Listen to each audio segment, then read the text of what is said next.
Dr. Sarnoff was a prescient man himself, really the father of broadcasting as we know it today. Well, he had some others. There was a man in Westinghouse, Conrad, and others that had some ideas on broadcasting.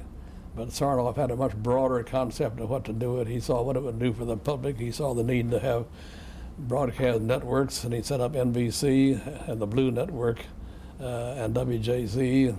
He did things that took the overall concept to which Sarnoff was good, not merely a narrow view. He saw the need to have servicemen to service radio receivers after people bought them, and the need to have the right kind of actors and actresses. He saw the overall picture better than anyone else. And he liked to come down to the laboratory, didn't he? Yes. Tell us about that. Well, he always had an understanding of the thinking and the working of engineers and scientists. Very few chief executive officers of large corporations have that understanding.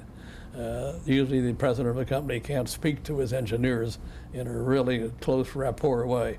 Sarnoff could. The minute he entered a meeting of engineers, they felt perfectly at home with him. He felt at home with them.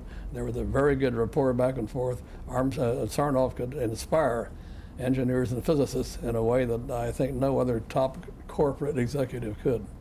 You think that's in part or a big reason why RCA was so successful, was the relationship that he had with the engineers? Definitely a reason.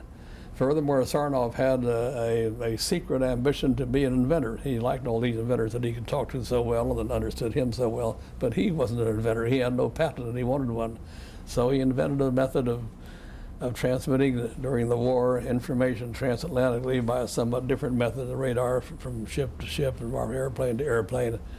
And he applied for a patent. He got me to help him write the patent. I did help him. We got the patent. So Sarnoff is a patentee, an inventor, and very few other top corporate officials can claim to be inventors.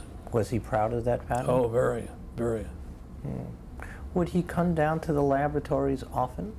Well, quite often, not as often as he wanted to, because they built facilities for him here to live in overnight, which he never had a good opportunity to use.